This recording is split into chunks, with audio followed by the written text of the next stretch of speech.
Maestro. All right. Okay, 7 o'clock, I'm going to call the Select Board meeting of Tuesday, February 11th to order. And the first item is approval of the agenda. Moved. Moved by Farhad, seconded by Victor. Are there any requested amendments to the agenda? We have a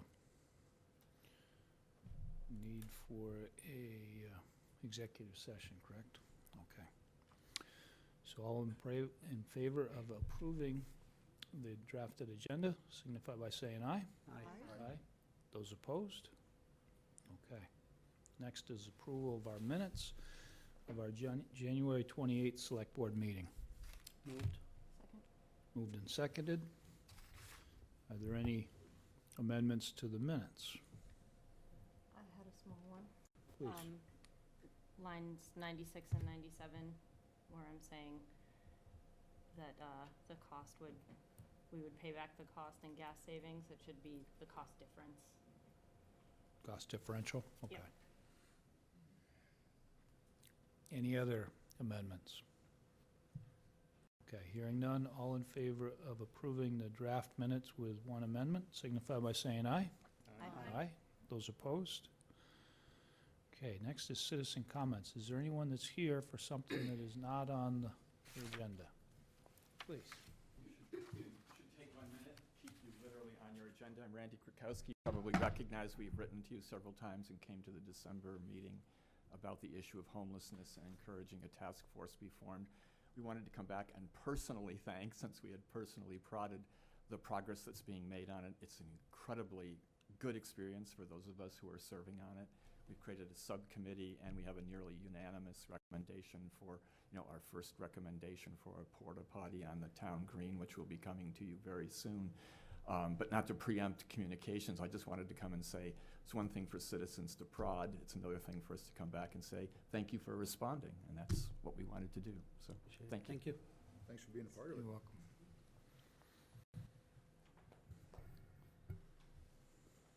If there's nothing else, then Michael from Vermont Brew.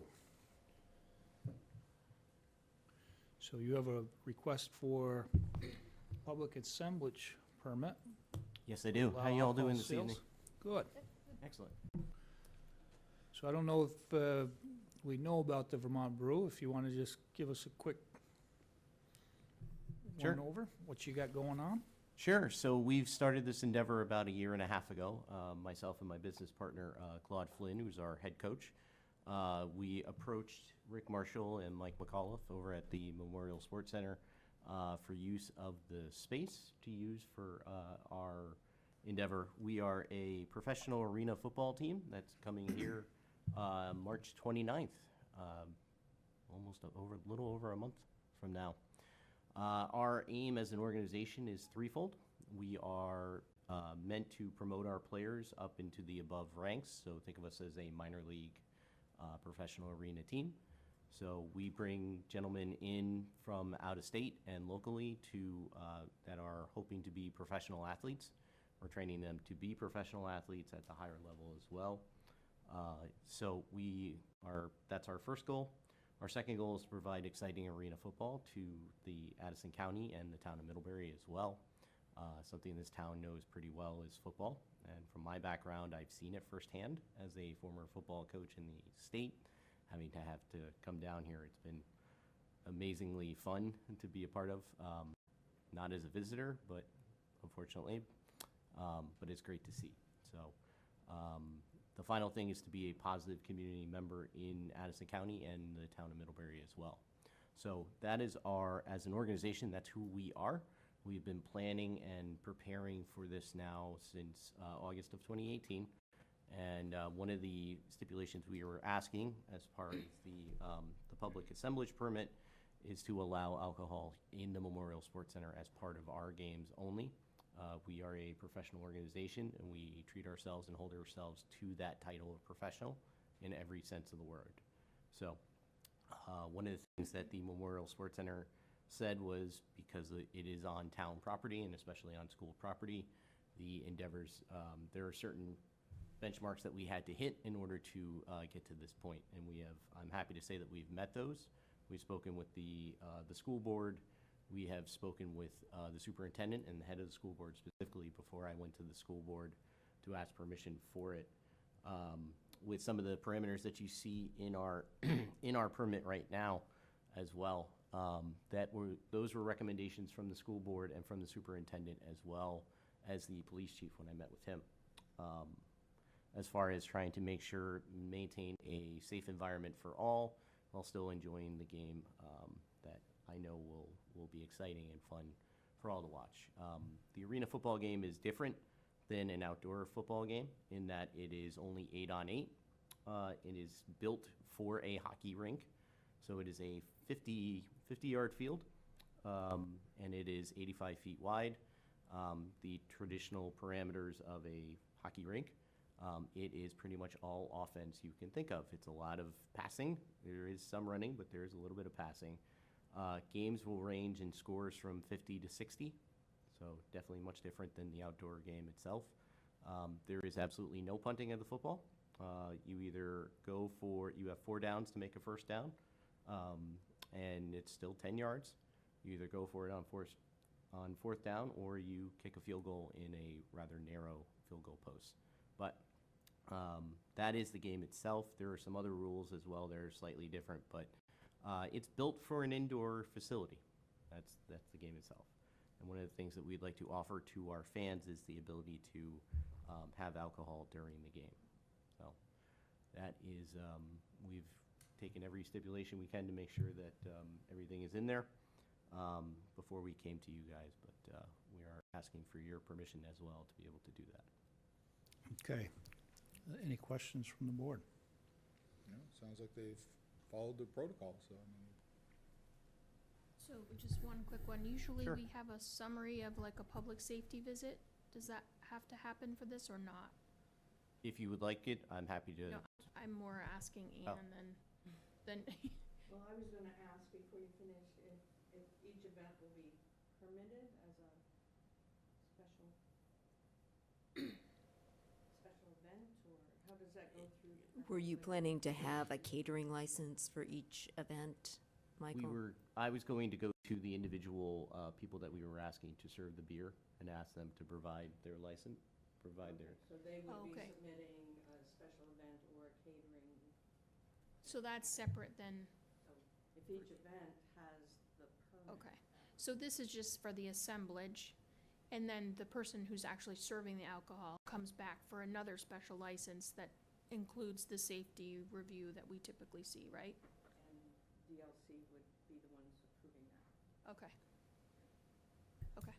So we would hold, if I'm rewording this for clarification, we would hold the assemblage permit, and then whoever I contact to line up for the 5 games, we would also welcome them back in to do a special event. They would need to submit either a special event application or their catering request Okay. to the town clerk's office prior to the event. And how much time would you like? I think it needs to be to Department of Liquor Control at least 5 days ahead, so, Okay. but it needs to come here first, so I would say at least 10 days. Okay. Yeah. It's a good question. I was wondering about how this differs from our normal. Yeah. Okay. I think we're helping Michael understand the process too, so. Absolutely, absolutely. I'm brand new to the assemblage and making sure, I just want to make sure that everything's aligned so that, it is comfortable for everybody in the town. I know it's kind of new because the Memorial Sports Center is sitting on school property, and being an educator myself, I value and honor and respect school property quite a bit. So I want to make sure that everything is in order before we run through this. Okay. Other questions from the board? Well, I think that's clear. I was just wanting to be sure that it didn't open it up for more sales by, say, other groups that would now be used. Like, does it set a precedent? Or they would have to just come before us, right? These are very specific approvals. Just for this? Yes. Mhm. Okay. That's what I understand, I just wanted to be sure. Yeah. Okay. Thank you. Pleasure of the board. Move to authorize Town Manager Kathleen Ramsey to sign the Vermont Pro Football Incorporated Public Assemblage Permit with the provisions that were discussed with the town clerk. Second.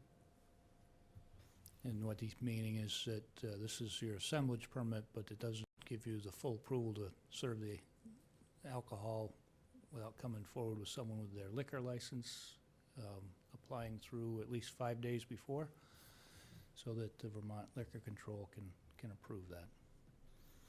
Okay? Great. All in favor signify by saying aye. Aye. Aye. Those opposed? Okay. Thank you, Michael. Good luck. Thank you Hope all it- very much. I Hope appreciate it it. gets some attendance. Thank you. I hope so too. Thank you so much.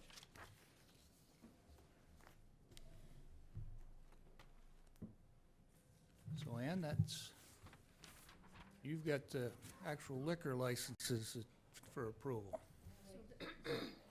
Now I sort of understand the difference a little.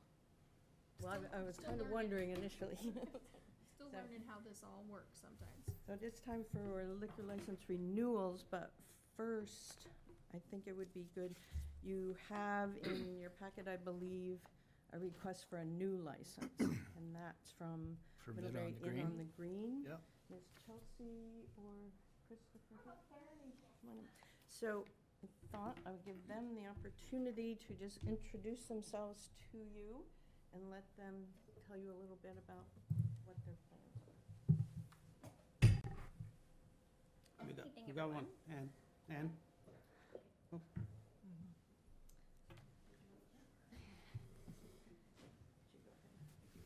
We're really not as bad as they say we are. Good evening. So my name is Chelsea Griggs, and this is my husband, Christopher, and we're the new owners of the Inn on the Green here in Middlebury.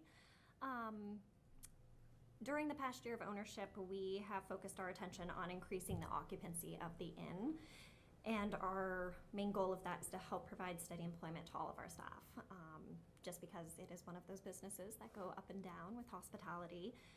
In addition, we're trying to improve our current services that we're offering to our guests so that we're more appealing and people want to stay with us and visit with us. So obtaining our liquor license would allow us to offer an additional option to our guests that is going to enhance their overall stay and hopefully promote local products to them while they're with us. Our intentions are to only provide local brews and wines that are right here and produced in the Middlebury area. It would only be provided to the guests of the inn, no members of the public. We're not looking to open any additional facilities at the inn. It would just be really to the guests that are staying with us so that we know that they're in a safe environment. We did have an inspection today by both the chief of fire and sheriff who visited the property and have granted us approval on our safety measures at the property. We've also been working with the state of Vermont for quite a few months on what this would entail so that we are best prepared and have undergone the training along with myself and our staff so that if this were granted, we would be able to pursue this after May is our intention. Okay, questions of Chelsea? No. Pleasure of the board. Are you going? No, you go. Okay. I'll move to approve the new first-class liquor license application for Inn on the Green as presented. And I'll second it. All in favor signify by saying aye. Aye. Aye. Those opposed? Well, Chelsea and Christopher, welcome. Yeah, thank Thank you. you Yeah. very Thank you. much. Good luck. Thank you. Glad you're here.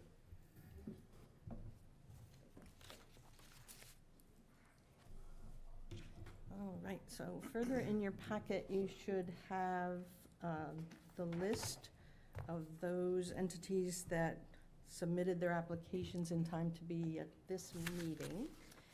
And so that's like 25 of them. I've given you on that list if they're applying for first class, third class, second class, outside consumption or entertainment. So it's all kind of listed there. Normally, we're asking you to approve pending inspection, but hot off the press, Tom Hanley just handed me the inspection forms, and so for all of the ones that he has here, They have all been approved by the chief of police and fire, and he's only holding on to one which is not included on this list right now, so that'll come up at the next meeting. So I would suggest that it would be good if you would approve for these liquor licenses to be approved and for me to sign for them, so that you don't all have to sign each one. Any questions of Ann? I'll move to approve all renewal applications for first, second, third-class liquor licenses, outside consumption and entertainment permits as presented, and authorize town clerk Ann Webster to sign the applications on behalf of the select board. Moved and seconded. Nice motion. Take the load over to Ann. All right. All in favor signify by saying aye. Aye. Aye. Those opposed? Okay, thanks, Ann. Thank you. All right. How many more do you have coming our way? There might be almost as many again. It's Really? like that there are a few who won't be applying, so I'm not quite sure. But Okay. at your next meeting, I think is on the Wednesday after you. Yes. the 26th. We moved it to the Wednesday. Yeah, so I'll probably be on the agenda again for that Wednesday, hopefully with all the rest of them. Okay. Great. Chief Hanley.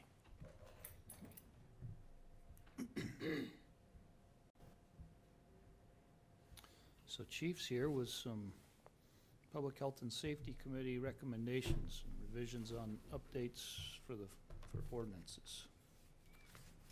Yeah, this is fairly simple and straightforward. Two of the ordinances have been criminal ordinances, which require the state's attorney to prosecute, and he's got to have a letter filed with us to be able to prosecute those ordinances. He has elected not to prosecute these ordinances, which means we have an ordinance with zero enforcement. Suggested that we go back and make these civil.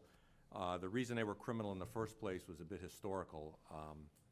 As the law was initially written, unless you were stopped for a motor vehicle violation, you didn't have to provide any identification. So the experience of Burlington and early on us, we'd stop college students who already knew that they didn't have to identify themselves for minor violations, noise, possession of an open container, and we'd had these John Doe tickets that went nowhere. So it wasn't enforceable. So we decided to keep that as criminal ordinances so that we could get the identification and get them where they had to be, in front of a judge or in front of a prosecutor. It's no longer the case. The statute has been changed. They're mandated to provide identification. So we've changed or elect to change the two ordinances, the noise ordinance and the open container ordinance, to civil, so that we would just simply write a ticket and no longer be sending them into criminal court. The other two ordinances are, again, we did some updates to the bicycle ordinance after the latest revisions a few years ago were put in place. We realized we had to make some adjustments to that. Fairly minor. We passed them around to the bicycle group here in town. I think, Laura, you've seen them. So the Public Safety Committee looked at them and endorsed all of our changes. Public Safety Committee endorsed them as well, and so we put those changes in the ordinance. The last one is one that was initially brought up by Fred Dunnington. In the event we ever had anybody that was going to do those scooters that you leave around town, Lyft and, I don't know, the Bird and some of the others. Yeah.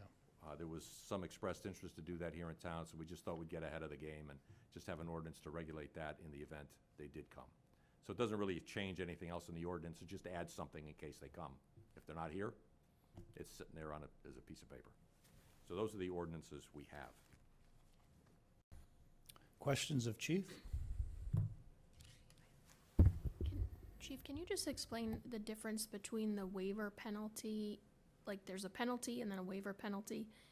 I just don't understand the difference. The $800 and the $200? Yeah, Statute provides a maximum for a civil violation of $800. That's the maximum. The fine can't be higher than that. okay, The waiver penalty is, if you elect not to contest the charge, you can just mail in the fine. okay. So You we- waive, you can, if you don't contest, you You waive- send in you- the waiver fee. Send in the waiver fee. Okay. Just like You a don't have traffic to- ticket, you can, Okay, I don't contest this. Doesn't mean you're guilty, it just means you're not contesting it, and you mail in the fine. okay. Thank you, If it goes before the hearing officer, they can set any fine they want between 0 and 800. thank you. Haven't had a lot of personal experience, so I didn't know how it worked. Well, that's good to know. Oh, my God. So, Gotta learn sometime, right? just to be clear, this is nothing that we can adopt tonight. We will have to warn it. Kathleen has looked at our calendar, and she's recommending if we are in favor of this, that we would warn it for March 24th. Gives us time to get the notification out and have our hearing. Is something like an ATV considered a motor vehicle? Yes, Okay, so that's covered under the motor vehicle designation. yes. Okay, just checking. It is getting a little more ambiguous, so it's good that you asked that question. And Well, we did too. Some of the changes in the ordinance reflected the various devices that are out there now that people are riding. Right. Before it was a bicycle, which was defined as two wheels with pedals. And now there's all kinds of stuff out there. Right. You know, these things that look like a skateboard with one wheel, and there's all kinds of wacky stuff that people are riding. Our ordinance and the state statute doesn't cover those things. They can't keep up with the changes, so we decided to make ours kind of broad so it covers anything. Right, and that's why the ordinance is bikes and other rideable devices. Right. To try to capture that. Mhm. So I'll move that we warn a public hearing on the proposed amendments to the ordinance, do you want me to say them all? To all those ordinances we just covered for the Select Board's meeting on Tuesday, March 24th, 2020. Second. Moved and seconded. Are there any other questions, comments? Hearing none, all in favor signify by saying aye. Aye. Those opposed? Okay. Thanks, Chief. Howard, you're next. Okay, this is Middlebury Energy Committee with an update on the Energy Committee's work on renewable energy policy, CO2 reduction strategy. Well, thank you for giving us an opportunity to present this to you today. What we have is really a culmination of a couple of years' worth of work we've been doing in the Energy Committee, and it was really just taking everything we've been doing and putting it together into a comprehensive strategy. So we have a very energetic committee, which no pun intended, but it's a lot of good work has been coming out of it. So really what this is trying to move the town toward adopting a strategy to help reduce greenhouse gases, right? We all know sort of desperate times when it comes to climate. And so we feel it's important for the town to be a role model, you know, in an effort to reduce the greenhouse gases. So if you go to the next slide, oh, sorry. So yeah, that's our objective. And then really, you'll see later on, we have a specific target and when we'd like to achieve that. But we'll say that for later. So in terms of the scope, even though it's greenhouse gases in general, at this point, it's really focused on carbon, since that's a much more doable effort to be able to achieve at this point in time. You know, methane is a greenhouse gas, but that's much more complicated when it comes to trying to reduce that. So we're really focused on carbon at this point in time. And also, it's really focused on just municipal. You know, we'd like to extend it to the town. We've done some outreach to try and have residents adopt more, better practices with energy efficiency. And maybe at some point we'll be able to extend it to that. But at this point, this strategy is really focused on just the municipal part of this.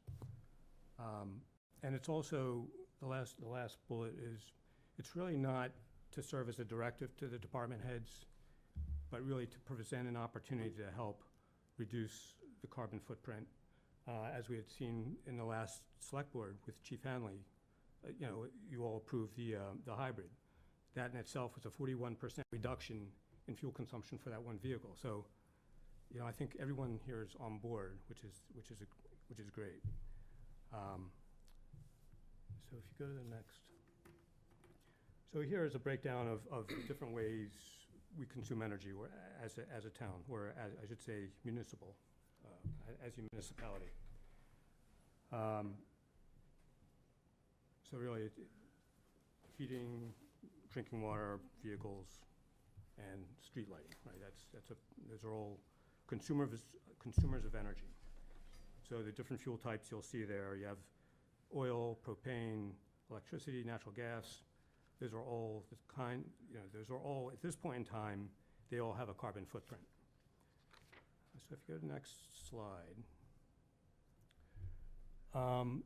So at this point, what we're setting as a target is an 80% reduction in 8 years. And before we get too caught up in that target, maybe we should get to the end of this presentation. So you can see it's actually more doable than you might think, especially with electricity. And Richard, who's done a ton of work, will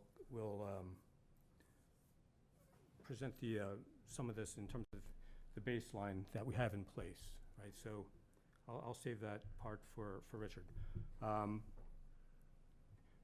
But this goal is to help, as we all know, the state has some goals out there for reducing the carbon footprint, renewable energy. I think they have, 90% renewable by 2050. This is a step to help us get to work towards that goal. And we believe the municipal government, and in particular Middlebury, can really lead by example. That's important, and maybe even serve as a role model for other municipalities. So let's see, I don't know if this is where you want to take off here. Yeah. So let me just say, Richard, one of our newer members in the committee, spent a lot of time establishing an energy baseline, an energy consumption baseline for the town. So we did lots of records, did a lot of research, and came up with the different ways energy is being consumed. So I'll let him speak to the next few slides too. Good evening. Hi. I'm 72 years old, and in 8 years from now, I will be 80 years old. And I think there's a good chance I'll live to be 80. And I'm not certain of it, but I think there's a good chance. And I would like to live to see us achieve the 80% reduction in carbon dioxide from town operations in my lifetime, which is relatively short compared to some people. Can we see? Yeah, there we are. Okay, so I want to start with a very high-level statement about strategy. This strategy would be equally true for the state of Vermont or for the country of Australia or any entity that wants to do this. But here we're just talking about the operations of the town of Middlebury government. The mantra is electrify everything and decarbonize the electricity. Okay, that's the high-level strategy. The third step is to implement conservation and efficiency measures in support of the conversion of all of our energy use to electricity. So the less energy use we have to convert to electricity, the more straightforward it will be. So that's really where the role of energy conservation and energy efficiency comes in. Decarbonizing the electricity is happening in the state of Vermont as a result of the renewable portfolio standard that our utility companies are subject to. And Green Mountain Power, which supplies our electricity here, is doing a really good job of decarbonizing their electricity without our having to do anything special here as a town. For New England as a whole, about the electricity consumption for New England as a whole produces 1,000 pounds of CO2 for every megawatt hour of electricity. A few years ago, Green Mountain Power was producing 400 versus 1,000, and now they're down a little over 200. And they're on a trajectory to get them to zero.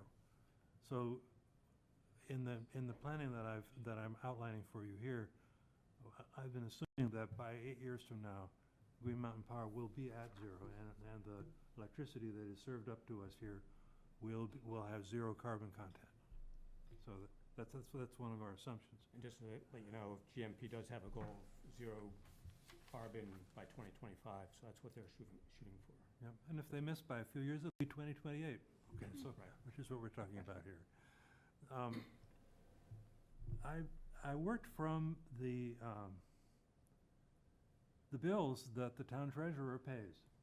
Yeah, everything I'm going to show you here is based on going through, and she's very good about assembling all the bills and spreadsheets in ways that make it accessible. I've also used multipliers that are available from the literature about how many pounds of CO2 do we produce for every gallon of gasoline, for every gallon of diesel fuel, for every gallon of propane, for every gallon of fuel oil, for every 100 cubic feet of natural gas, and so on. So, and I'm not burdening you with calculations, but if you want to see them, I would be happy to share them with you individually or as a group. So what I'm going to be showing here is estimates of how much CO2 we produce from each of these fuels.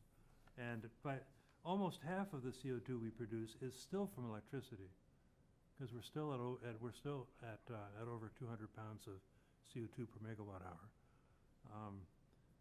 Gasoline and diesel fuel are very high. That's the top right and right hand pie pieces, and then fuel oil, natural gas, propane are each smaller.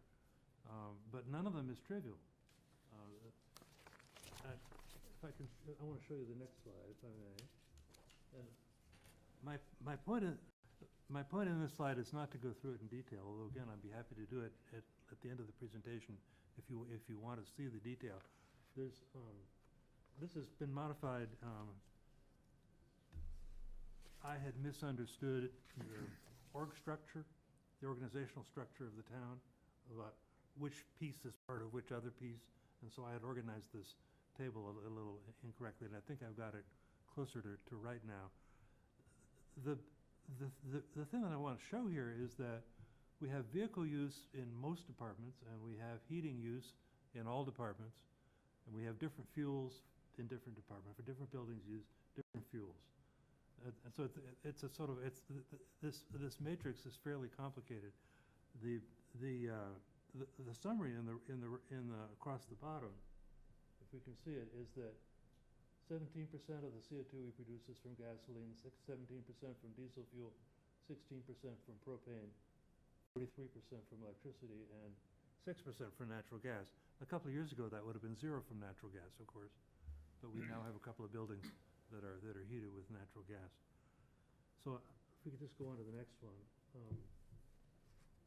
We're going to assume that the Green Mountain Power achieves its goal of zero carbon electricity by 2025.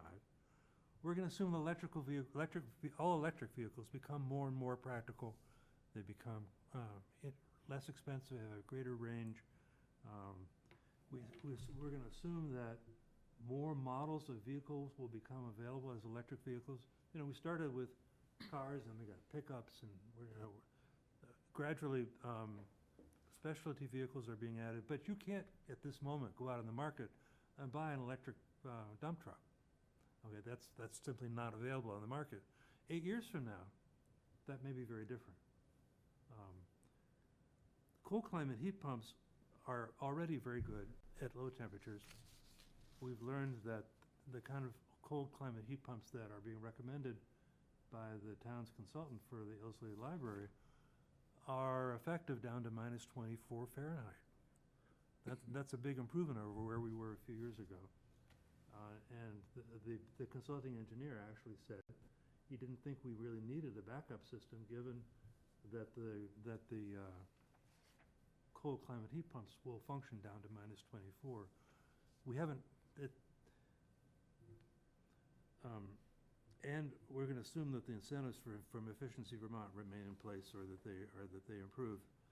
So for the town to reach 80% CO2 reduction by 2028, there's several steps that we can do. We can replace fossil fuel heating systems with electric heat pumps as existing systems wear out and need to be replaced. And we're starting with the Old City Library, which is well underway already. We can replace fossil fuel vehicles and other mobile equipment with plug-in hybrids or all-electric vehicles as suitable vehicles become available.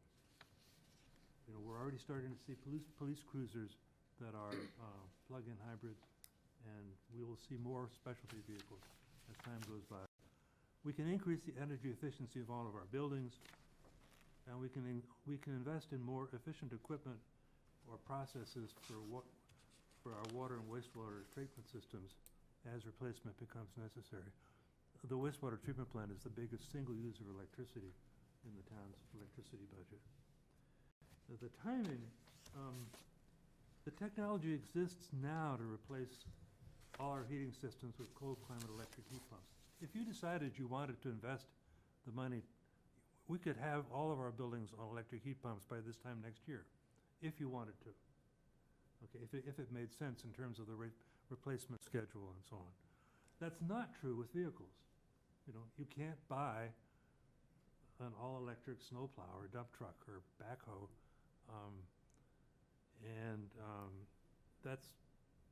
so the early savings can be in building heating, and the late savings can be from vehicles.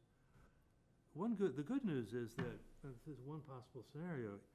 If we replace all our fossil fuel use for buildings with electricity, and if the carbon intensity of electricity goes to zero by 2028, then we can achieve an 80% overall reduction with a 42% reduction in our vehicle carbon dioxide production. Okay, so that's sort of consistent with the idea that you do the buildings first and you deal with the vehicles later. So I think I'm going to turn this back over to Howard. So as I said before, we've done a fair amount of work as a committee in terms of proposing projects and funding them, since we are fortunate enough to have a budget, thanks to the people of Middlebury. So work that we've already done, we had an energy audit of the police station and the teen center, which led to two projects that we undertook. One, I'm sorry, for the next slide. So with the teen center, installing a smart thermostat is saving $420 a year. You know, a simple little thing like that, which came out of the audit. Police station, there's the floor, the wall to roof air sealing, which that in itself is based on the audit we had, would save $446 a year. All good stuff. And then the library, which was sort of outside our committee, that was happening on its own. They did come to the committee, and we were supportive of going with the heat pump only solution, which is actually the cheaper solution anyway, which, as we see, will contribute greatly to the reduction of carbon. So if we go to the next slide. So, what are we really asking from the Select Board? One is a commitment, and maybe it's more, at least support for a concerted effort to try and reduce the carbon footprint of the municipal energy. So we'd like to, and I had sent a proposed process to Heather as the chair of the infrastructure committee. I assume you're still the chair. To propose setting up an advisory board, whatever you would call it, that would include membership from the Energy Committee to look into greener solutions, alternatives for the various purchases. We have a schedule out there, so we know when things are being purchased. We can put the work into it to at least see, is there a viable alternative? As Richard said, there might not be at this point in time, but maybe by 2025, 2026, there's some reasonable alternatives. Obviously, the police cruiser with a hybrid, even though it's still consuming gasoline, it's greatly, it's a 41% reduction. So those are all steps that would be helpful.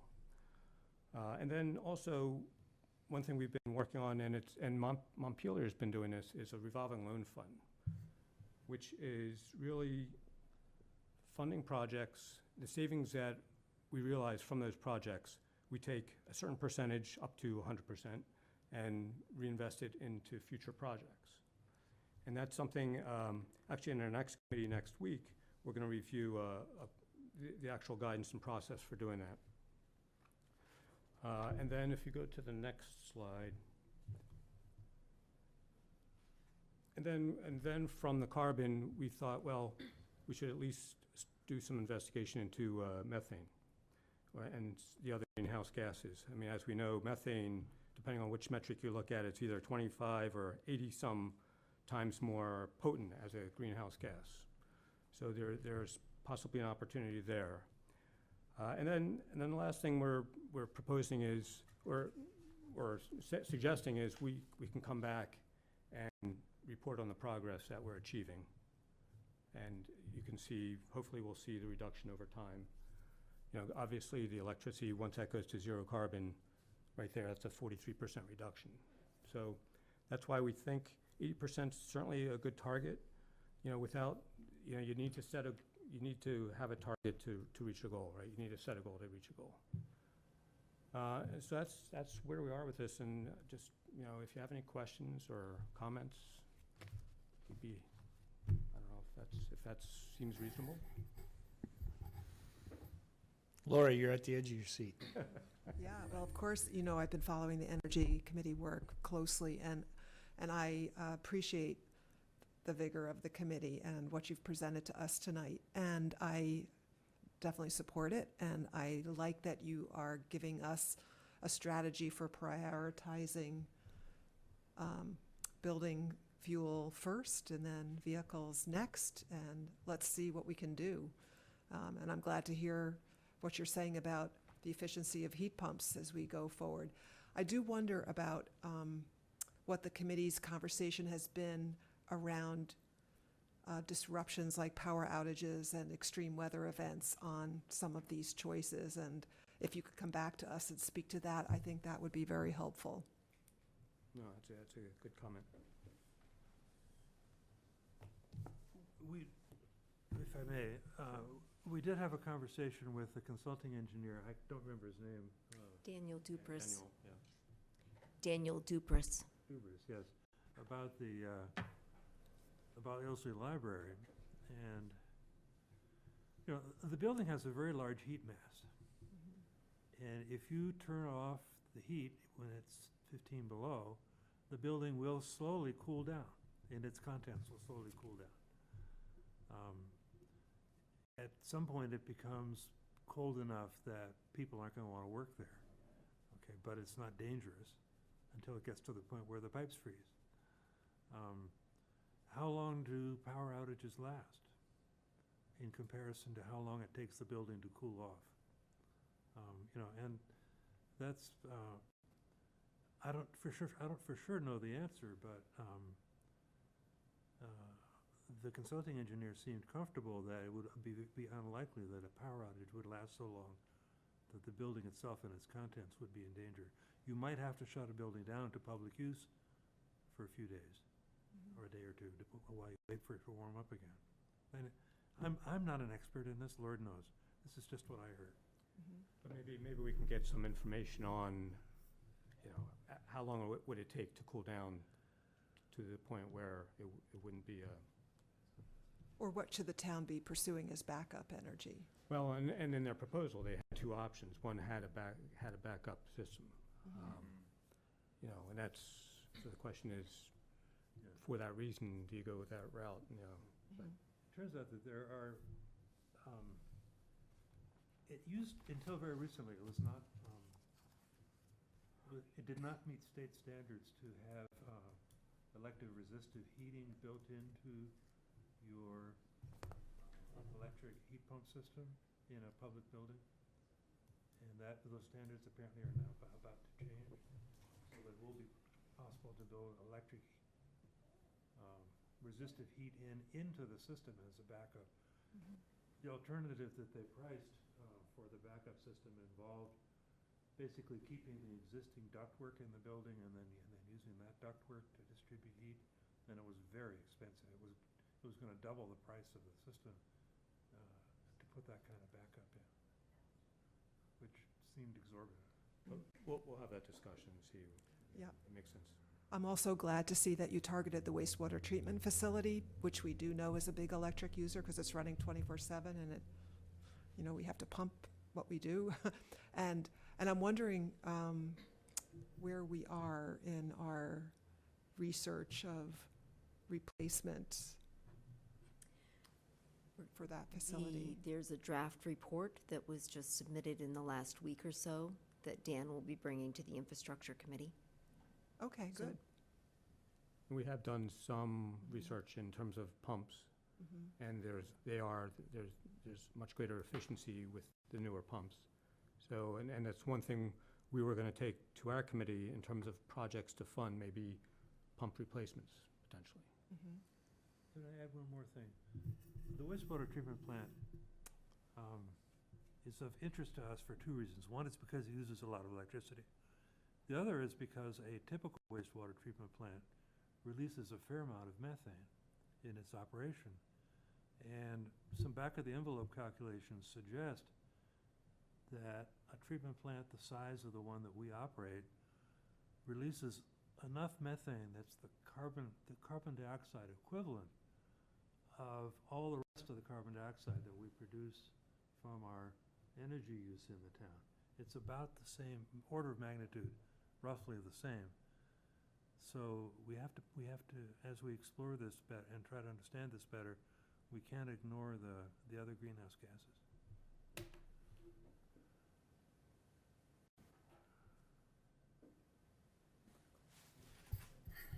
I have a quick question. Is the Energy Committee committed to continuing to track the information and provide, I saw something on your slide, but I think it would be really important to continue to look at the data so we know how we're doing and we can, have like a report card of how close or far we are from the whatever goal we decide to set. Yeah. So is the committee willing to make that? Absolutely. So we had two Middlebury College students who did a J-term project to help establish the Energy Portfolio Manager baseline. It's a free app that's provided that you can use to, first you lay down your baseline, and then you can track how you're doing in terms of carbon reduction. Liv Herdman, who's another member of the committee, and I are really quite committed to continuing to monitor the usage. It's the more years of comparable data you have to look at, the more informative it is. And those two students did go back a year before the year that I used in this demonstration, and I have not yet absorbed that information from the students. But yeah, it's coming. It's our next meeting. but we'll have at least a 2-year time trend, and a 3-year time trend is much better than a 2-year time trend, and a 5-year time trend is much better than a 2-year time trend. Right. So it is our intent to continue that. And that's why we're suggesting maybe coming back here periodically, whatever, however often, to at least show how we're doing as a municipality. Can I just make one other? Formalizing this is something that would be essential, wouldn't it? Yeah. No, absolutely. Yep. So it's not just an add-on thing. Right. It's not. Yeah. Yes. So I would just say that I'm supportive in general, but when I did read this and I saw the 8 years and the numbers, I kind of went, thinking, how are we going to do this? So I'm actually feel a little better now that I've heard your presentation. So I just wanted to say it seems a little more doable, because I keep hearing about like the dump trucks and the backhoes and stuff, and just I'm not sure we're going to hit those marks in 8 years. Just in like, I'm looking at like progress we've made in the last 4 years. Yeah. But knowing what you've presented about the buildings and that opportunity, and then maybe some of the lighter vehicles, I feel a little less about it. So I think maybe I think it's good to set, a high bar and see what we can do, so. It is aggressive, but like we said before, there are a lot of unknowns, right? So, Nick? Well, I mean, this is the first we've had a chance to see it, but as you probably already know, I'm a technical person, I'm an engineer. Right. So, as an engineer, I'm always saying, okay, what's the other side? What's the total story? And decarbonization of electricity, a lot of what we get is nuclear. So, are we supporting advancement of nuclear? And continued on that, because that's a big part of our energy package right now, especially since this past week in this state, we're not generating anything on solar. but GMP is looking to phase out nuclear over time. I don't know what that time frame is. You know, is it a bridge between where we are now and where we need to get to? I mean, Or is it in France where they're actually looking at it as, with the smaller distributed nuclear plants, as a reliable decarbonized? I do believe GMP, in the talk I went to, was looking to reduce that over time in their portfolio. So I guess, you know, it's a goal, and a lot of us were already doing. You know, the more efficient pumps, that's, when Dan comes to us, he's already looking at that. These are things we're doing just as good practice, and in fact, one is good practice because we know we have an emergency to deal with, but then also it's just more efficient, and it's cost savings. Again, as you say, look at the total picture, sometimes one of the aspects in electric vehicles are advancing rapidly, they're coming, but the production of the lithium-ion battery is not innocent. You know, it's very high. So we just have to make sure that in the direction we're going, where we are looking at the total picture and not passing this from us to another source of carbon, that we really are genuinely solving it. So I appreciate what you've done. I appreciate the strategy and the approach. And it's laudable goal, but we have to make sure we're doing is technically accurate. Even in the case of heat pumps, I deal extensively in heritage buildings, and some of the problems that have encountered in heritage buildings include microclimate development, things like that cause health issues in the building because you're not getting adequate circulation through from these. It's not a matter of just shoving a thing on a wall like you can in a new building and it works. It's much more complex than that. So we have to make sure that we're not also solving one problem and creating others in the process. So that's why I would say we have to be very objective and evaluate the whole picture. Yeah, and I think those are the discussions that need to be had in the advisory board, or whatever we're going to call that. I mean, and we did at one point look at the whole life cycle of various alternatives, because as you're saying, they're not as great as they appear to be on the surface. So I think we're in agreement there. Good. Thanks. May I add something? I really appreciate you bringing this up. And I didn't know your technical background, but I'm glad to know it. I'm glad that there's somebody on the select board with that background. The others aren't. Well, for hot is A little bit. yeah, a little bit. You know, I don't know exactly how Green Mountain Power is going to reach their 100% renewable goal. Certainly, a lot of it's going to depend on hydro. A lot of it's going to depend on solar. A lot of it's going to depend on wind. Some of it's going to depend on battery storage. And for a while at least, maybe some of it will still depend on nuclear until they can zero that out. Every one of those methods of generating energy has generated opposition from somebody. People have been opposed to offshore wind. People have been opposed to turning farmland into solar farms. People have been opposed to dispossessing First Nations people from their lands in Quebec in order to generate hydropower. Every method that we can think of to generate electricity has at least somebody who's opposed to some part of it, and often for good reason. And so there always will be choices to be made about which costs and which hazards are we willing to take in order to protect ourselves from a climate catastrophe. And that's going to be the question. actually, one of the interesting aspects, and I travel extensively, so it gives me a lot of time to read between point A's and B. And among the interesting things, and I know there's been some discussion around here, is to actually take the methane that we generate off of our wastewater treatment plant and use it as a bioenergy to basically create some of our own electricity, which is very intriguing, and as they've done in farms. You know, there's a role for bioenergy, so even the idea of, okay, we're just gonna completely get rid of methane, or what we're after is, can we capture that methane and use it effectively, because it's there? And the answer is maybe. And that's definitely something we'll take a look at. I mean, it's been discussed. Okay, good, thanks. Anything else from the board? So, I see a couple of things here, a couple of tasks. And first, when I was looking at it, I'm looking at some of the mandates to get to that. And I work in heavy equipment, and there's not a lot of heavy equipment that's being pushed towards electrifying it for a number of reasons, but they are being mandated to go to cleaner and cleaner burning, but to get to zero on those particular pieces, I think the 8-year target is probably very unrealistic. So, and I know that 40% of fuel, I mean, I read the whole thing several times.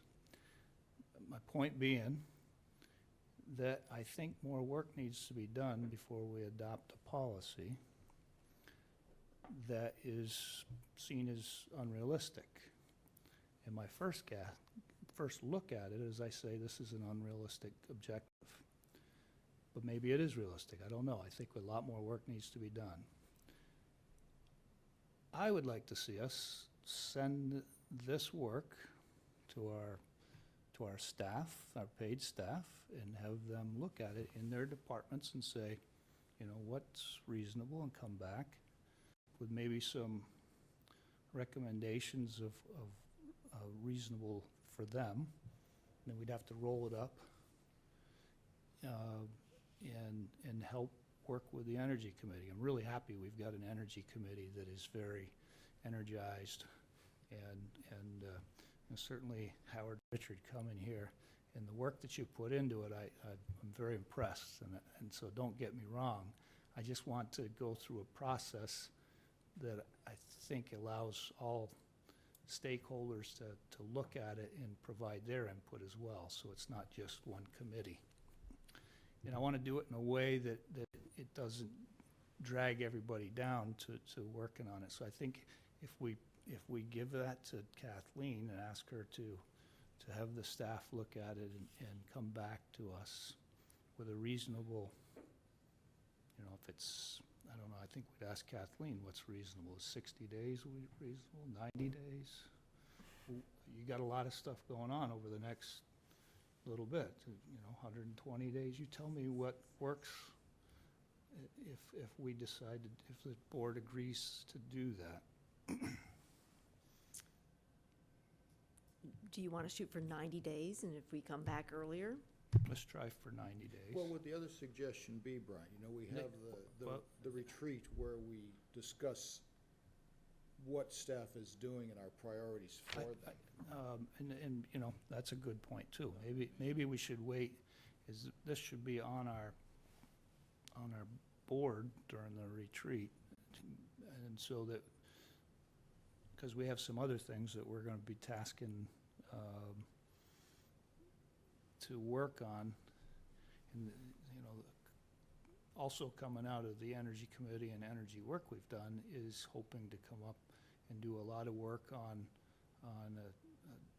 solar and town energy plan. So, you know, there's a pretty sizable amount of work coming out of the committee, great ideas and real world problems. And so, you know, how would prioritize them and which one goes first? And then part of that, the other thing that comes out of this is is a request for an amendment to our energy policy, and I think that definitely ought to have staff input on that, which is how the Energy Committee might work best with staff on purchasing decisions, and whether that's a mandate or whether that's a resource, or how that policy or process would play best. So those are my recommendations, if the board is in agreement. Yeah, I think so. We need to get this right. We don't just need a policy, we need to get it right. And I'm just sitting here thinking right now of some of the other aspects of it is purchasing better grade equipment that lasts longer. If a road grader lasts 20% longer, then that's an energy savings. Or any of this stuff. And that is a way where, as Brian talked about, heavy equipment, where there can be a benefit. So it's a bigger item, and it's going to keep getting bigger. So I agree. I would, if we decide that this is something, and I think it sounds like we all are in agreement, it's something that's important, but to have a discussion with Kathleen and town staff to figure out how it can be done well with their schedule. Well, and one of the things, just a simple, one of the bullets that in the brief was about replacing heating systems as their lifespan. I don't know. We don't have a master lifespan of our heating systems, and what's the anticipated replacement dates. And so that all comes into, is 2028 the magic time? Did we just put in a heating system that's anticipated to last us 15 years? And then we have to make judgment calls on prioritization of funds and the payback, and so it's a very worthwhile discussion, but I think we need to do some more background data and kind of finish filling in all the pieces. Might just have Brian? to have Richard make it to 85. What do you think? I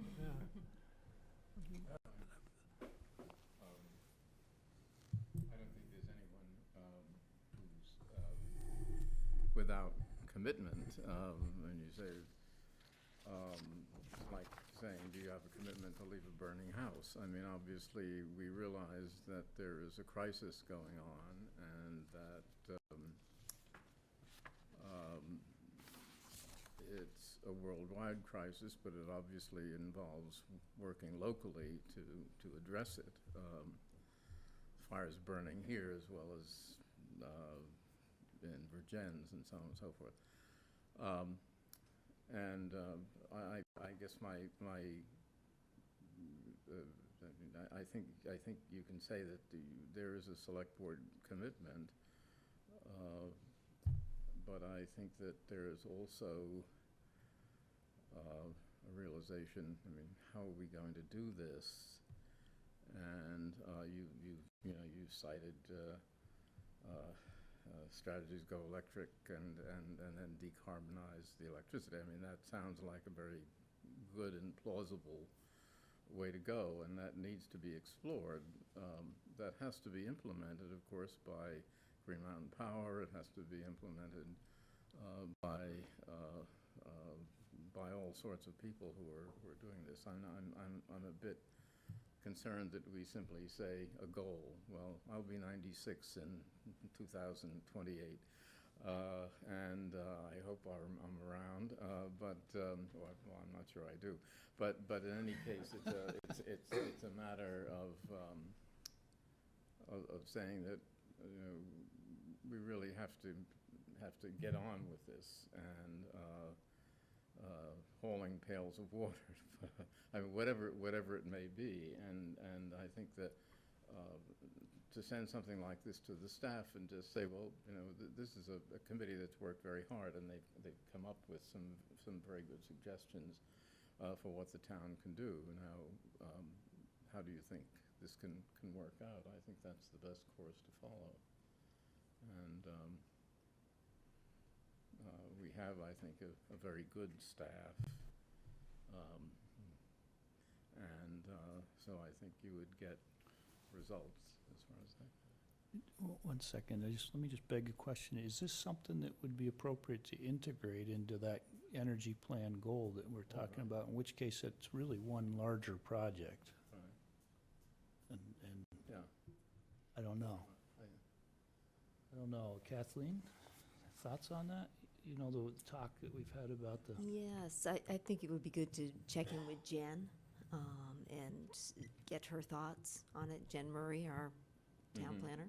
She did come to one of Yes. our meetings, Yeah. and we, yeah, she's on the board. I think If I that's could very just add to, important. a comment to that. An approach to reducing carbon use, carbon production by the town as a whole, in people's homes and their businesses and their vehicles, is really important. It's an enormous project. It's clearly within the scope for the planning commission as well as for the energy committee. The operations of the town is a narrower problem. The one that we came to you to talk to tonight is just about the operations of the town. And I would hate to lose track of an achievable goal in the town's operations in the midst of trying to do a town-wide energy plan. I Okay, personally yeah.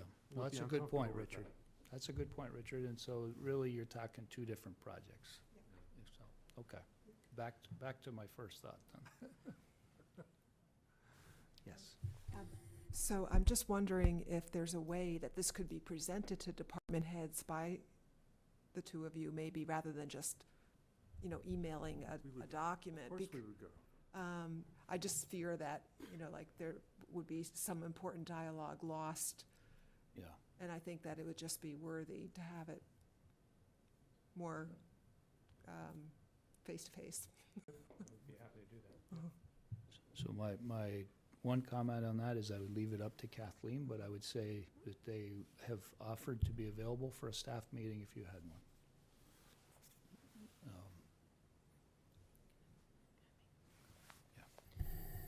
So I do value what Brian is suggesting, although I do also disagree with a little bit in that I don't think it hurts us to set some high-level bar and shoot for it, because that's what you do when you set goals, you set a bar and you shoot for it, and we don't know.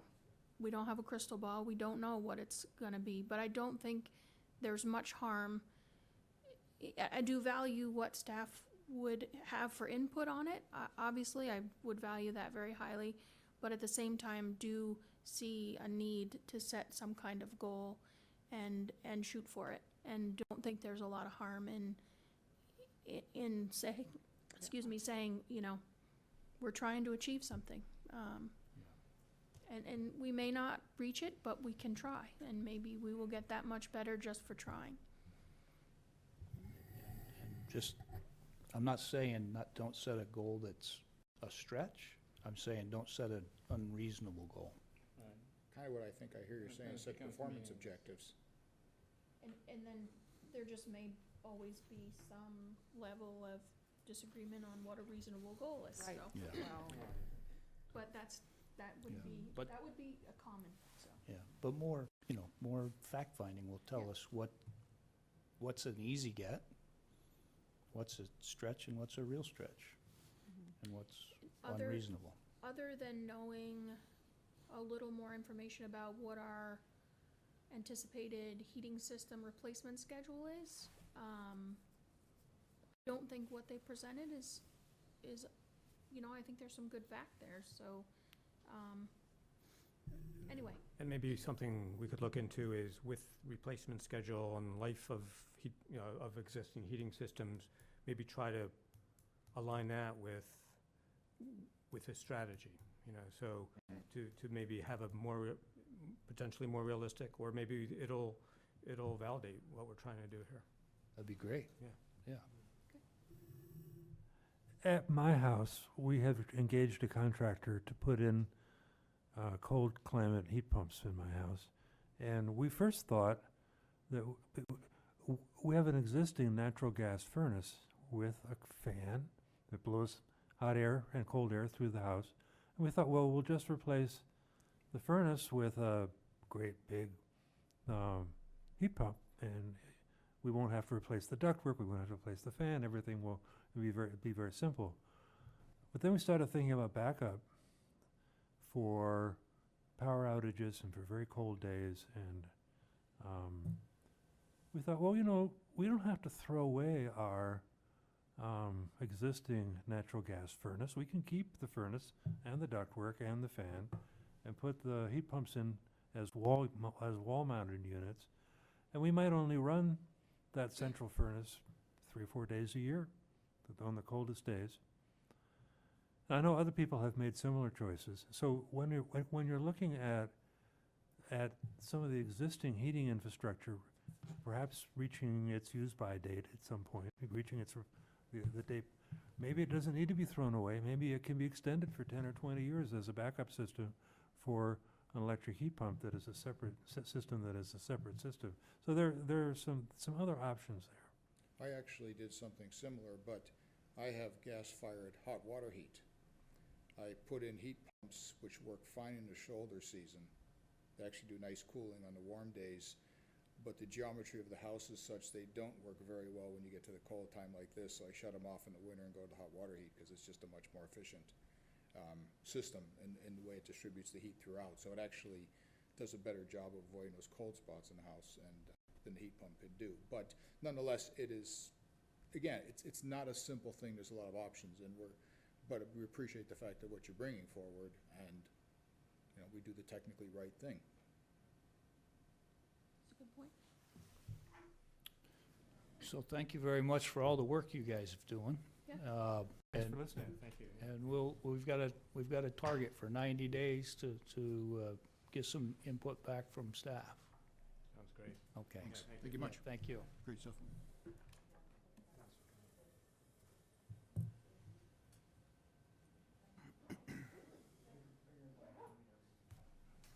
So next is agreement to the town of New Haven for the maintenance of Cobble Road, Kathleen? Yes. So in your packet is the proposed agreement between the towns of Middlebury and New Haven for the maintenance of Cobble Road, which runs from Munger Street eastwardly to the New Haven-Bristol town line, which is roughly 800 feet west of Route 116. This is a successor agreement to an initial agreement dated April 2nd, 2013. Our DPW Operations Director provided some additional background on the agreement. Over the course of the 5-year term of the Cobble Road Agreement between the towns of Middlebury and New Haven for seasonal road maintenance, there arose several issues and concerns that dictated a renegotiation of the language and schedules contained in the document. To that end, members of both town public works departments met and discussed current and ongoing issues of concern with maintenance and capital improvement needs of the road. Also, during the summer of 2019, both towns performed stormwater maintenance upgrades to the road, Middlebury on the south side of the road and New Haven on the north side of the road, in order to bring the road to the current municipal roads general permit standards. With those things complete, the proposed changes in the language were approved by both public works departments. The main change to the agreement was to go from a seasonal maintenance responsibilities to annual maintenance responsibilities for a more equitable distribution of the cost to both towns.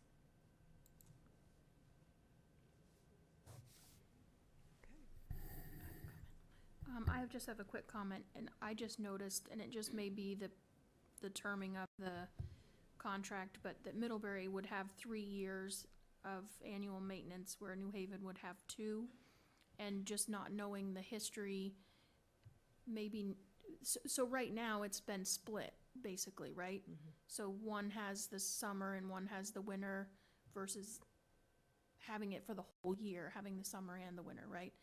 So wondering if it made sense just to keep it fair to make it a 6-year contract, so there's 3 years for each town? And Okay. would that be reasonable or not, or do you think that I'm not? As well? Okay. that sounds right.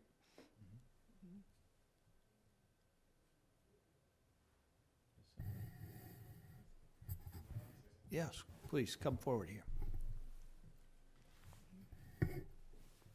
I think by equitable, Could you state your name? state I'm who you sorry, are. my name is Brockton Corbett. I think by equitable, it means each town would pay like a similar proportion of their budget to the road. I'm not sure of New Haven's how much their town budget is, but having maintenance for 3 years at a higher budget versus 2 years at a lower budget makes it more equitable rather than equal. There's a little difference there. I think you meant equal, though. It's a shared road. So, I'm not sure. So I think the intent was to alternate years. So, and that was considered equitable by both departments, so extending it to the 6-year term, so everybody gets equal shares seems reasonable. I mean, it's, so nobody knows what the winter's gonna be, so it could be a year that Got Middlebury lucky. has winter maintenance, we get 10 snowstorms, and the year that New Haven has, they get none, but we can't predict that, so we can only just say, Well, you'd have to This year. average it over the 3 years that we have it. Yeah. yeah. Evens I- out. But I still think this is an okay way to do it, as long as we're just as long as we're fair in the sharing, I guess.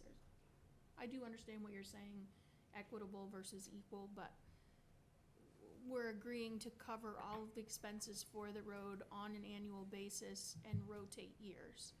So I just think maybe a 6-year, so there's 3 years for each, So we call it equal responsibility of a shared road. yeah, Mhm. sure. So do, Any other questions of the board? So then, the motion, if it's the desire of the board, would be with the amendment, So, I'll move to authorize Town Manager Kathleen Ramsey to sign the agreement between the towns of Middlebury and New Haven with the proposed amendment, to extend the contract for 6 years and have 3 years assigned to each town, regarding the maintenance of Cobble Road. moved and seconded. Any other comments? Hear none, all in favor signify by saying aye. Aye. Those opposed? Okay. Kathleen, preparations for town meeting. Or Heather? Yeah. Yeah. Oh, this is the seating. Yeah, you got Yeah, a drawing for us? Yeah, so, I'm sorry you didn't have this in your packet. That was, my, failure to remember that it was in my bag for the last 3 days. I did send it to Kathleen, I don't know how well you, and this is like really rough, so, I'll give you a little bit of background and then we can talk about it. So, I was trying to find the information, I think it was from the last meeting where Susan had suggested maybe we sit down below, and I know there was some cons to that idea, but I kind of so one of the things that I really liked about when we tried the elementary school was that we were sitting at the same level as the members of the town, that we were not set up on the stage. I personally can't stand being up, above everyone, but that's just my own personal. Anyway, so one comment, questions, originally I was thinking I would meet with Kathleen and just know what was possible there and not, but given the agenda, this is kind of what I'm thinking. And it may not be feasible, so we can, anyway. One, I wondered if the screen was movable. I think it's fixed. Is it fixed? So, it comes down from the sky. I like that. Is it possible, does anyone have a screen that's movable? That would just make things a little more, something that I was thinking about. If it doesn't move and it stays where it is, my first option here would be to, rather than set us in front of the screen, to break the table in two, make it at kind of a diagonal, and make half of us on one side kind of at a diagonal, so that we could also see the screen. There may be loss of sight to the audience, to all of us, but I don't think they need to see us when we're just sitting there listening to the presentation. And another downside to this is people sitting on the far side would have to cross all the way over to the other side to the podium. I don't know if there's cords there, if they're trip hazards, or I don't know, anyway. So that option, like a split table kind of at an angle, was one thought. If the screen was movable, I thought, on the second option of offsetting the screen, moving it a little closer, then making a single table kind of at an angle between the podium and the screen. But if the screen isn't movable, then that's not an option. So anyway, and the other one went back to the idea of us sitting in the first row. When I attended the meeting for the school board on the facilities master planning, most of the board sat in the audience for that presentation, and people that needed to speak got up and went up on stage for the presentation. I thought to avoid that, we could set the podium down between the side and the middle aisle, have the podium right on the floor level, and the select board seated on the side in the first couple of rows. We could get up to the podium, we'd be at the same level, but I couldn't find the information of what the cons were for the lower level idea. So there's kind of where my brain's been going, and maybe it doesn't work or you don't like the ideas, which is totally fine, but I'm on the agenda, so I'm taking my 5 minutes. Remind me how we set up last year. We were right in front, like in front of like the in a screen straight in a row. row. Was the screen above us? behind us. Behind us. Because we had to get out of the way. So we can't see the screen. Yeah, but Unless- it- but unless it we- was- It was laptops. above our head behind Yeah. us. So you Yeah. you followed on your laptop, kind of. So first question, if you need a movable screen, how big? It has to be a big one, pretty much, right? Yeah. If it's a movable screen, how big I don't know. is, And I also think that the projector is set in the ceiling to go on the Oh. screen, so that's, okay. no. So then set you would as need well. another projector. and it's Yeah, so- all wired, so my laptop feeds into the wiring system. In the Yes, we could do projector. that with a different, portable projector, but that's just another piece. But that just adds another setup. So see, these are some of the things that I don't know, so I can't Well- take them into consideration in my No, consider. now you know. Yeah. Yeah. Actually, I think your number 3 is. I I'm I not- I know, I like number 3. What's fine. I was leaning toward number 3. Even if we could find a screen, I would still prefer number Yeah. 3, I think. It's just a question of where to position the podium. Can you wave your hands? Stand up. Uh-huh. We're saving electricity? Yeah, how much carbon did we I- just save in that few minutes? I mean, it is the town meeting, and I don't see that the select board has to be on display, and we have our moments when we have to go up to the podium and say something. Right. We get it over with and we sit down. So I think number 3 is the easiest solution, and Yeah, thank you for configuring that. So as far as the podium is concerned, I didn't get to the supervisory union meeting. How did it feel with it being on the stage? Do you Down think on there's, the floor, right? well, I don't in their case, was it on the I stage? actually don't remember that they actually had a podium. Oh, They okay. may have just had speakers up on the stage speaking without a podium when they were presenting. Okay. I don't know that they had a podium, but I think for town meeting with a moderator, we probably want to have Mhm. a podium. Where would the moderator be? I would say, At the podium? yeah. At the podium, yeah. So we usually have, okay. So the And other can they- alternative Can they is, see that podium from, you've been in there more recently, and my kids have been out of school long enough that I Yeah, that's what forget. I can't tell without if getting you it. set If it, it's on the if you floor? set it in the middle of, in the Of the- middle of the here, you would be able to see it. I don't know that there's room, like to set it in the middle, like in the first, like, I don't know that Can there's these room. people- Well, it all depends upon how many people we have, but can these people over here see the, It would be worth it would be a So worth maybe. perhaps, we generally have two podiums. Do it. One for the moderator and one for. Oh, one on um, the table. Yeah. forgotten So that. perhaps the moderator could be on stage with the town clerk and the minute taker, so she would have a good view of the audience and have I the forgot select board about the, podium. on I the floor. forgot about the town clerk and the minute taker too. So see, You forget, we know that. oh, I forget all the time. that would be a good idea though, because if there's questions, she can actually view out over the audience a little better than if you're down in it. But we don't need to necessarily, because we're not controlling the meeting. Right, so then it's just a question of how do we participate? And so are we taking a handheld mic and just going up to the stage if we're So presenting? we'd have a podium. We would have a, On the floor. Yeah. On the floor or on the stage? On the floor is not. In the middle. Yeah.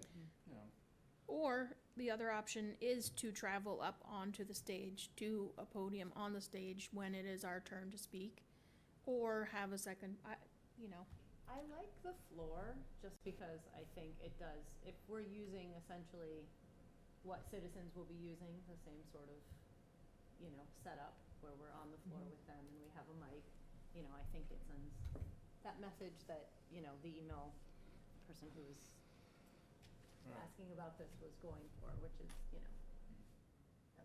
we're a part of the community and we all have an equal voice. so, Is there an option to put, and I'm not super for this idea, but is there an option to put a second screen on the raised portion with the camera pointing at the main podium so that people who are toward the back of the other end could see better? Or is that too complicated?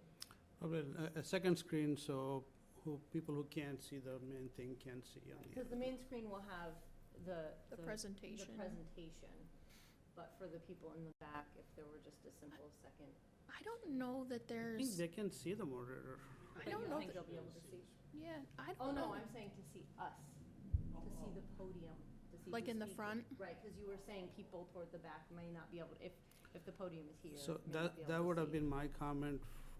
I was going to go for option number one because I think people need to see who they are being represented by, I think. That was the only thing. You're saying option number one with the board up. We being on, Up yeah, top, so or- we should be, I think we should be seen by people. They know who we are, and if they have direct question, they can ask us. I don't know. what do you think?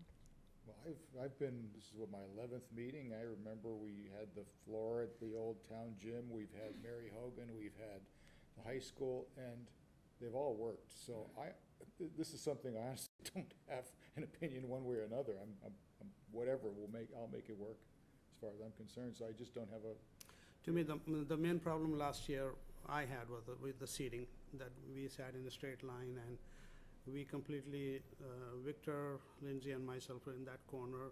We couldn't even see you speaking on the podium because we were like straight. So I would have had a horseshoe if I had my. I don't think, so we had some comments about people not being able to see the screen behind us, Because right? of us, the screen was high enough. Not Was it? last year. I think last year we were okay with visibility of the screen. We want to keep the font size as big as we can so people can see what's projected on the screen. But I think the issue was that we couldn't see We it. couldn't see the screen. Mhm. that's- I We agree. can't see And it. we couldn't see Brian, right, depending Yep. on your angle, so but we could hear you, so. So, Well, this is just yeah. very rough picture. I mean, just, some Mhm. ideas, so. I mean, if it could fit, that number one, it is kind of nice for people to see their select board, their elected officials.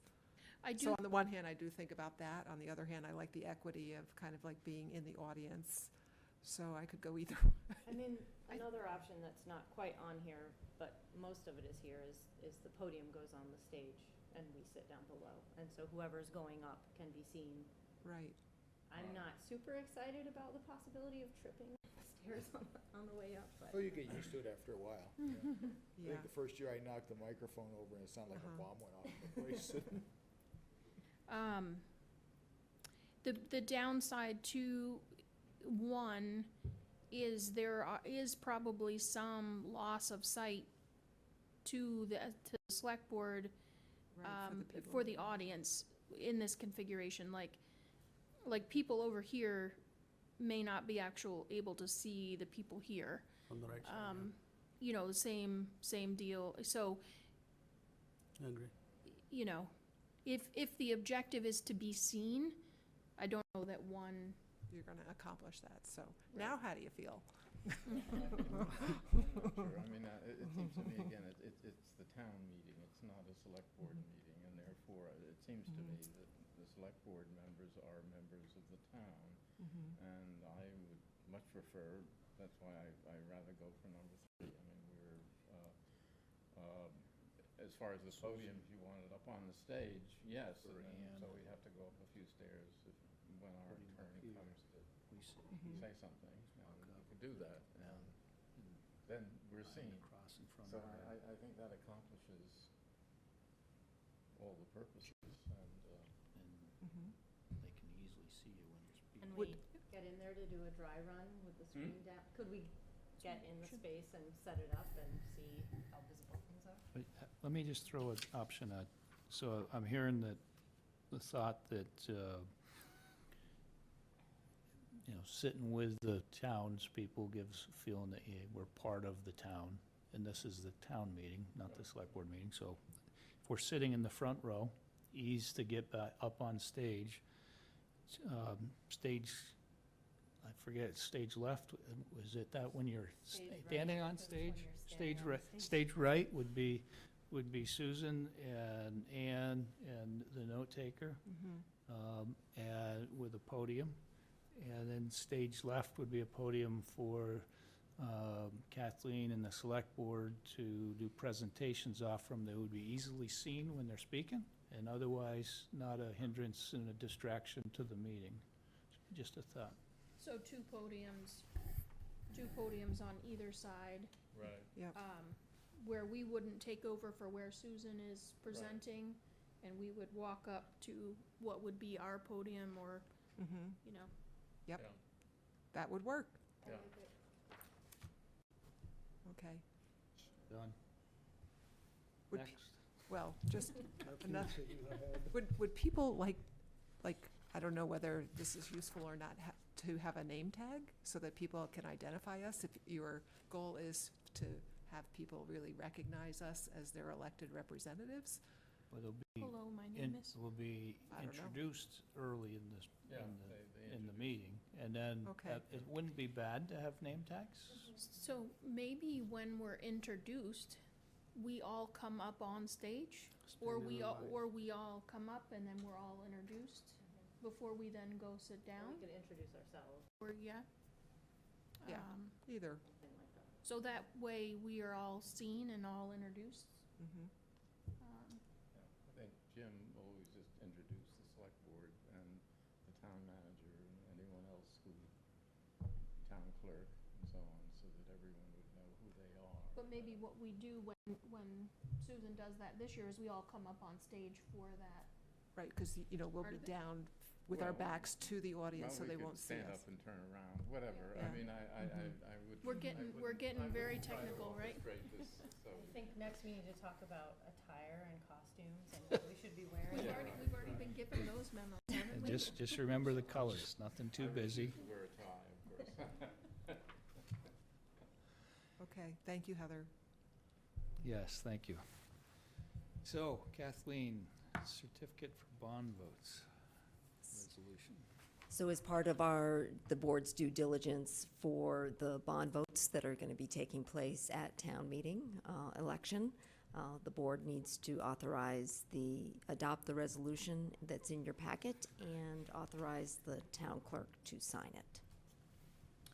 Move to authorize town clerk Ann Webster to sign the resolution certificate for Articles 8 through 10 to be presented to the voters at town meeting on March 3rd, 2020.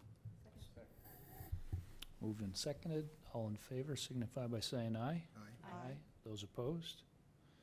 Kathleen, along this, because that's not the real, because we're seeking approval to bond for the full amount so that we can qualify for grants and et cetera. Well, I know there was an article a while back. Would it be good to somehow get John to educate guys to, educate the community on why we're doing that, and so that they don't look at that and say, oh boy. Okay. I'd hate to see that voted down. I did ask Dan to try to have the engineers come into the select board's next meeting, just to Okay. do a high-level overview of the project and funding. I'll see what the status of that is, and also reach out to John. So that could get into the minutes at least. And John is following us online, so Oh, he doesn't have to come here anymore. Is he across the street at the pub or what? Hi, John. So, my understanding, like with the flood resiliency project, is we would bond for the entire amount, and then FEMA would cover their portion, but we would still have to bond for that, for that particular project. And then they pay us back 75%. Right. So there, But on the but water you're- one, we need to approve the full amount to, but we may not actually bond for the full amount. that's the idea. Right. Well, We hopefully definitely don't want to. We definitely don't intend to bond for the Right. full amount. So we do have some responsibility, I think, at town meeting to make sure that's clear to voters, Yeah. the difference and the different projects, so. My concern is that that's on the Australian ballot, and our number of people that come to town meeting will Yeah. not carry that vote. We need other people to vote in favor of it. Yep. And why you're hoping to have a good article in the paper. Exactly. Okay, Maybe I'll write it, maybe I'll write an op-ed. there you go. It's That would be yours. great. Victor? Okay, so, let me see what I have to say here. Okay, so I move to approve total expenditures in the amount of $109,860.45. Oh, no, I'm sorry. In the amount of $225,113.69, consisting of accounts payable, $115,253.24, and payroll, $109,860.45, for the period January 29th to 2020 through February 11th, 2020. Second. Moved and seconded. All in favor signify by saying aye. Aye. Those opposed? Okay. Kathleen, Town Manager's Report. Okay. So there is a first draft of the agenda for the board's retreat on March 17th in your packet for your review. We'll schedule a time at your next meeting to discuss planning for the retreat further. So That's the first meeting after. that is, you have your organizational meeting on the 10th, and then this would be a special meeting on the third Tuesday of the month. I better put that on my calendar. Thank you. Good news, in January, FEMA completed a technical feasibility and cost-effectiveness analysis of the East Middlebury Flood Resiliency Project. Project dimensions examined in the analysis included maintainability, resistance to natural hazards, and cost-effectiveness, and FEMA's analysis has concluded that the project is both technically feasible and cost-effective. had a telephone conference with representatives from FEMA and the Vermont A&R yesterday, which was very encouraging about getting the permits in place in the near future, hopefully by July 1, when Wow. work can take place in the river. It's all falling into place at the last minute, huh? One step at a time. VLCT is offering its Spring Selectboard Institute at the Capitol Plaza in Montpelier on Saturday, March 21st from 8:30 to 3 p.m. Registration deadline is March 14th, so right after the election, for any new members that might be interested. So please let me know if you're interested by Monday, March 9th. VLCT will also be holding a workshop at the Middlebury town offices on Wednesday, April 1st from 12:30 to 3:30 p.m. called Transparency Essentials, an overview of sunshine laws intended to support public access to local government. If you are interested in attending, please let me know. Okay. Would you sign me up, please? And I'll extend that invitation to all of our boards and commissions. So we can do the first one also? Mm-hmm. Can I sign up for both? Yeah, sure.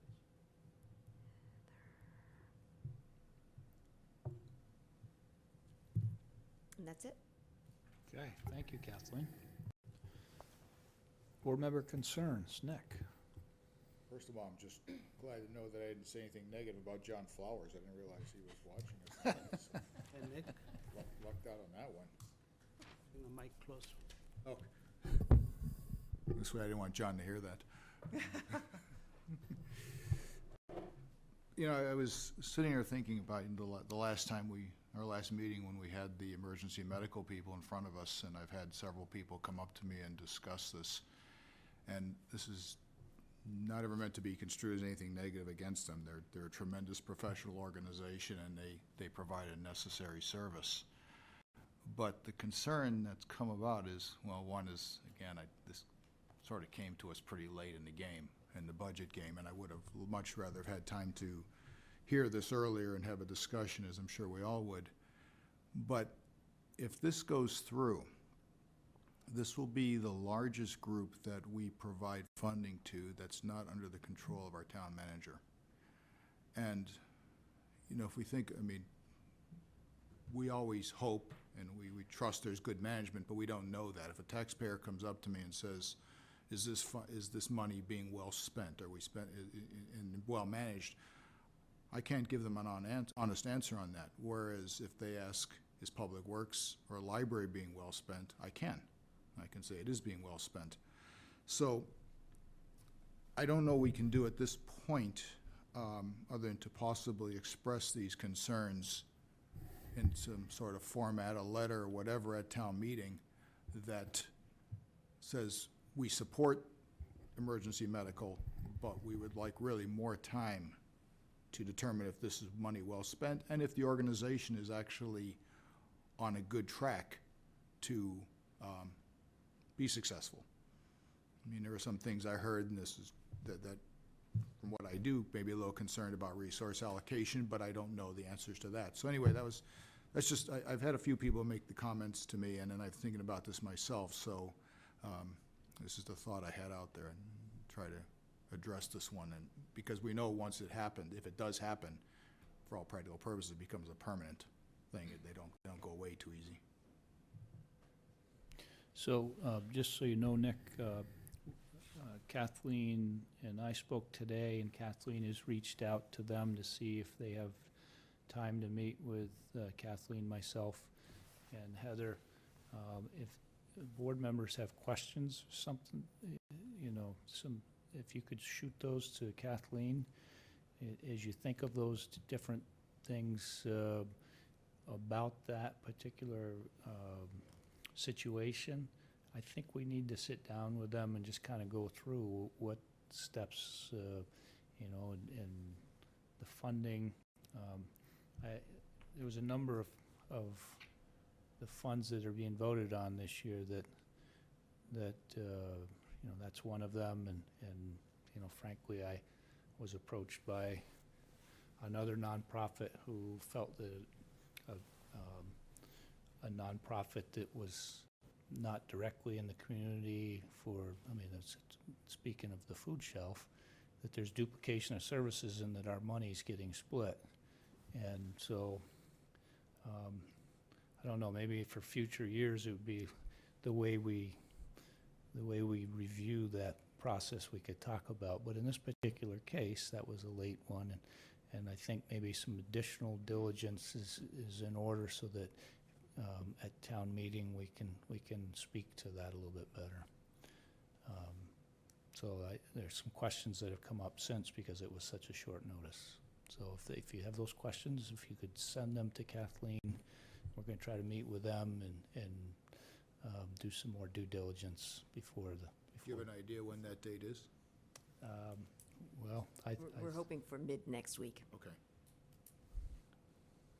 So if you could get us questions by Friday, that way we can get those together, give them to EMS, and tell them these are the things that we'd like to discuss during that meeting. Dan? I just have one question. I think this is either a question or a statement, I'm not sure. But I'm in full support of what they need and what they do for our community. But they presented their whole project to you, or the increases, as a cost per person in the community. Instead of $250, it's going to go to $10. And I understand that, and that's one way to do it. But the cost is as a burden of the taxpayers. And with my business and everything, I'm going to pay for several people in the community, which I'm more than willing to do.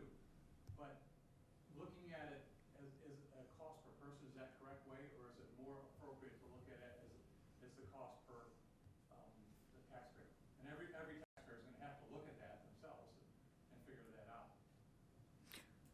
Yeah, and in fact, actually, when they presented, I mean, at first it was a percentage jump that was quite high. Yeah. And when you look at that, that was unsettling. Then they said $10 per person, and at first you think, okay, well, is that unreasonable? I don't necessarily think so, but then you have situations like yours where you're having to pay for many. But to me, still the fundamental aspect of this is I personally can't say with great honesty that this money that is the taxpayers' money is being well spent and managed. Whereas I know the stuff that under Kathleen's control, it is. And so that's the fundamental crux of what's making me uneasy about this thing. And as I've thought about it more, maybe say, well, and hearing from various people around, it's time to say something about this. Because this, you know, if it is approved, it'll be an ongoing, continuous thing, and want to make sure it's wise. Heather? Laura? Okay, so I know we had a really messy storm this weekend, and I really appreciate the hard work of those that cleared our roads and sidewalks, including others that pitched in, and that I understand they work double shifts, especially on Sunday. And even with all of that, you know, I know that people still saw ice and slush on the sidewalks, but it was really the conditions of the storm, and I know that every best effort was made to really try to get everything open. And it was remarkable, actually, given the conditions, that we got as much as we got. So I just really want to emphasize that, again, we have an awful lot of sidewalks and roads to clear, and it takes time with a heavy storm like that to get all of that open. So we can help. We can help by being patient and not compounding it by packing down things. We can help by clearing driveways and opening passages as we see them. We can help by putting down sand and salt from the buckets that we see at crosswalks. And we can help our neighbors. And I saw a lot of people helping each other in this storm, and I hope we continue to see that good behavior.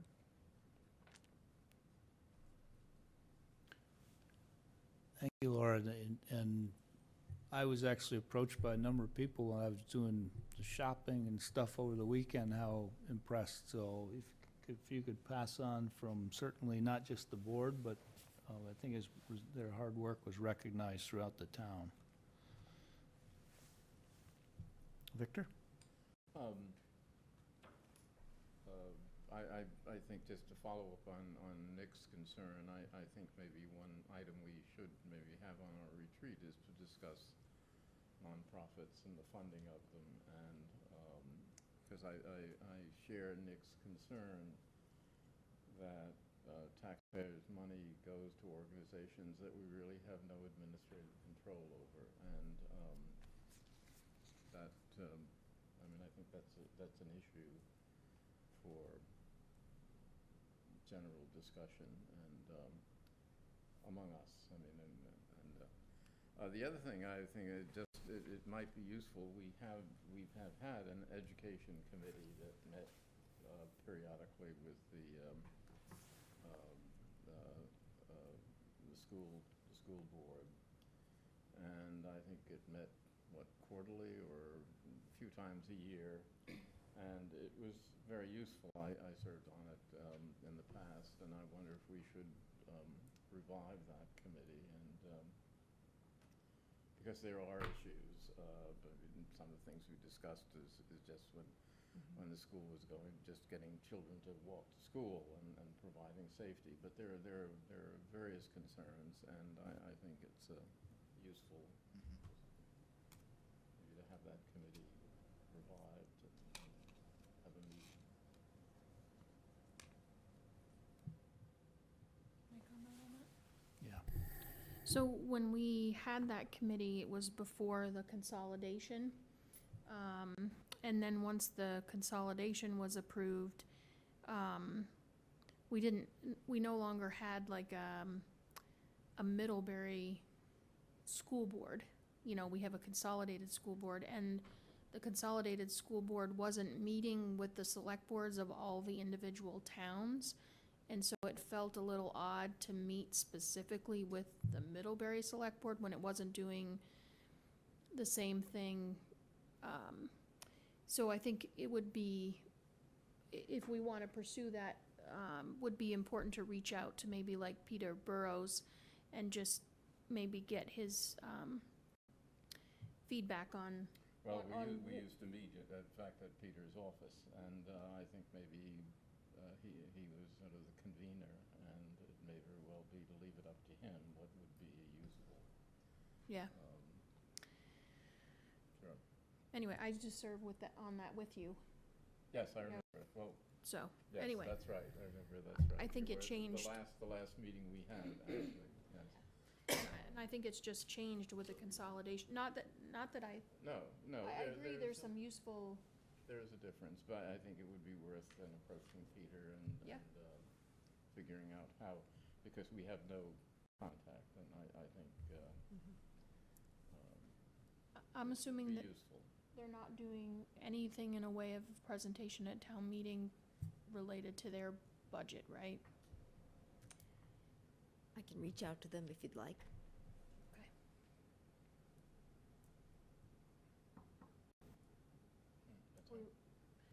I just want to quickly say, due to the weather on Friday, we made a decision to postpone the Creek Road Task Force meeting that was scheduled for 8 o'clock last Friday morning. And we are meeting, weather permitting, this Friday morning at 8 o'clock, the 14th. So just an update if any of you were going to try to be there. Predicting another storm. Are they really? It's supposed to be a good ski day, so. Well, we're trying. No, you're doing your best. Linz? Nature has its way. I was going to share that I attended a meeting last night put on by the folks at the Teen Center who are working on the Quality Youth Development Project, and it was led by 2 of our area youth. So they stood up in front of a room full of adults and gave their presentation, and it went really well. They have achieved 2 of the 7 benchmarks already. We as a community have achieved 2 of the benchmarks toward this certification. Yeah, I just wanted to say that. Awesome. I just want to agree with Laura about the snowstorm and all the things that came with it. It was a massive storm, but all I heard was compliments to the town departments about how they handled it.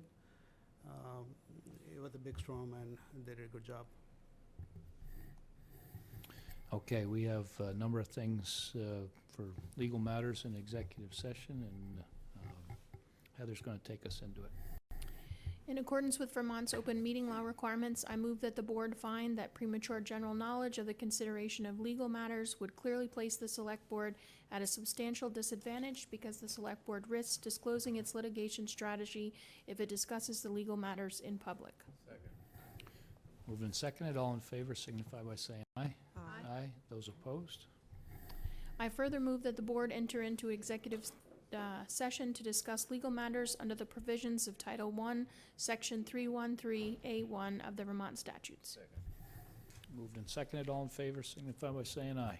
Aye. Aye. Those opposed? Okay. Entering executive session at 9:56.